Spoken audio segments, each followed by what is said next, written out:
basketball. So we did just have a big hire. Maybe Sharon Moore's first actual thing that he's done, where he had to do a national coaching search. He didn't just have the interim ready to go.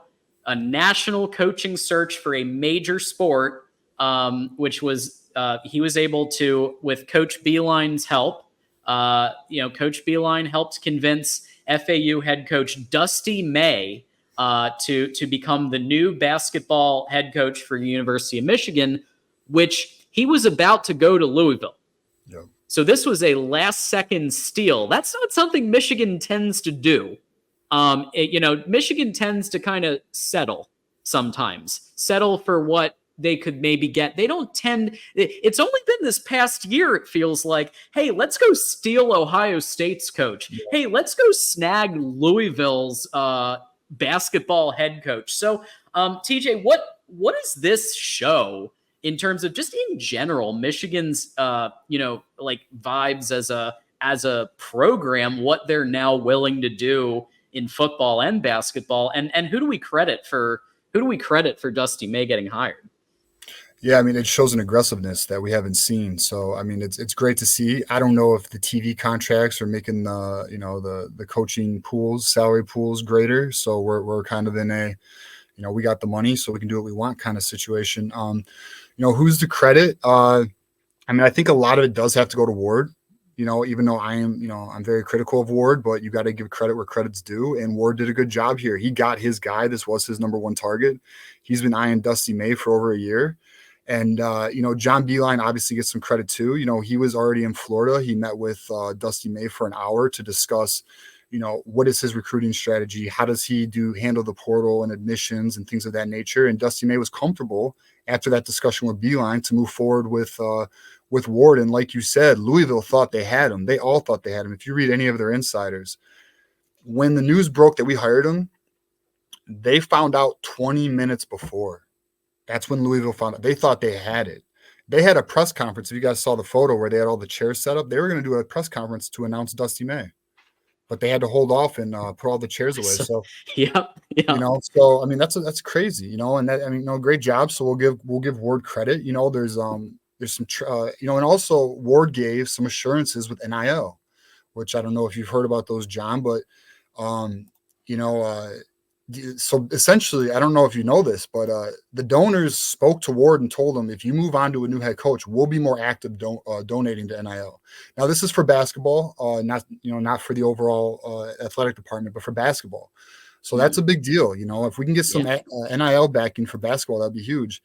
And then, Dusty May said something that was if you listen to his press conference today, I thought it was very, very important. He said he's going to give the donors access to the program. That's a big deal, because when you give donors access to the program, being they come into practice, they're around the team or the banquets, the dinners and things of that nature. When you start doing that, donors are far more motivated to give to the program, because people with that kind of money, right, they want something in return. And that's one of the things that has hindered the football program the last few years. Is Harbaugh was very, very he wasn't willing to give access to the program. He didn't want the donors around the players of that nature. And obviously there's a fine line and there's a balance, but this is commonplace. A lot of top programs do this. So to see this type of step in that direction with NIL being what it is today, I mean, this is huge news, Absolutely. Ferris? Yeah, I would totally agree with that. I mean, first of all, Louisville is no slouch in basketball, and to take a coach away from them. I was listening in on some Louisville talk, and it was they were totally shocked, devastated, apologizing actually. I'm so sorry, I got it wrong, kind of thing. When they were talking, the reporter. So this is a big win for Michigan. I mean, on paper, we don't know what's going to happen in the future. Right. One thing about May that's interesting. Sam Webb mentioned that Sam Webb on WTKA mentioned that Dusty May might have had the personality that fit better with Michigan. If I'm connecting dots, maybe a little bit of that is that in Louisville that the spotlight is so great on just basketball. It's not that way at Michigan. It's okay to be a little bit low key. It's okay to kind of develop players over multiple years. I think we're going to see a lot of that. Another thing that was interesting in the May press conference today was that he talked about it being, he said something like easy on the eyes or something like that. I was like, whoa, what does that mean? I guess he wants to play a brand of basketball. I know he's very interested in 3-pointers, things like that. Brand of basketball that's fun to watch. I'm looking forward to that. I like the sport of basketball, and it's frustrating that Michigan was last in the Big Ten. That's really painful. Yeah, not great. Just make that statement even. So yeah, unacceptable. Yep. So this is, it's very interesting because, of course, it seems to be, some people already jumped into the portal. It seems like it's going to be a rebuild, but if there's a guy who can seem like he could do it and bring his people in and start this rebuild, I think Dusty May, who was able to get it done at FAU and go very, very, very far at FAU. What could he do with the power of the Block M, the alumni base, the donors, and the promises that, as you said, have been made with NIL? It's pretty exciting. I think we have to expect a rebuild year. We have to. It's just, look, when you go from 8 wins, like, there's going to be a little bit of a rebuild year. And I think we're all ready for it. However, we thought Jim Harbaugh's first year was going to be a rebuild year in football, and he went 10-3. So it's not impossible that he could surprise, especially with how things have changed in sports the last few years. So anything's possible, really.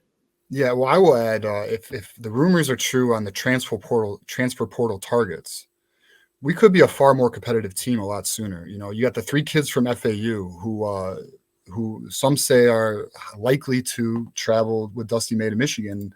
And those are some serious players. One of them is John L. Davis, who averaged 18 points a game, shot 41% from 3. You got Vlad Golden, who's a 7'1" center, averaging 15 points a game. And then Ala Martin, who's a 13-point per game point guard. And then the 2 names that are very interesting, I don't know if you've been watching Oakland basketball, but Townsend, he entered the portal, and they're saying keep an eye on him for Michigan. So that's pretty interesting. He averages 20 points in the tournament and 17 points on the season. And then another name is Connor Esigan from Wisconsin. He's a sophomore, though, so he might have some transfer portal issues. But I want to point something out. FAU has an athletic budget of $33 million. Michigan has an athletic budget of $220 million. So imagine what Dusty May did with Florida FAU, right? What can he do at Michigan with that type of coaching demeanor? He won 60 games in 2 seasons at FAU, took a team to the Final Four, and then also made the tournament again as a 9 seed. And for anyone who doesn't follow college basketball closely, FAU is considered a bottom feeder program. Their weight room was the yoga studio at the school. They didn't have a weight room. The facilities there were nothing. So what he was able to build there, it's promising. Yeah, I completely agree. A really good points about the transfers, by the way. And one thing I'll point out, a lot of people were saying, well, did FAU take a step back because they made it all the way to the Final Four and they were expected to win more games this year? Yeah. But one of the things that's interesting is that none of those players, as far as I know, most of the top players didn't leave FAU. Correct. After, and that's the natural thing when a lesser school makes a run and they have a couple of stars that get showcased. You would think that those stars would transfer, and they didn't. They stayed with him. Maybe that's promising for those players to come to Michigan. I think long term, he did say that May did say that he would like to have players that are start out as freshmen, but we'll see what happens with that. The whole world's different now. Right.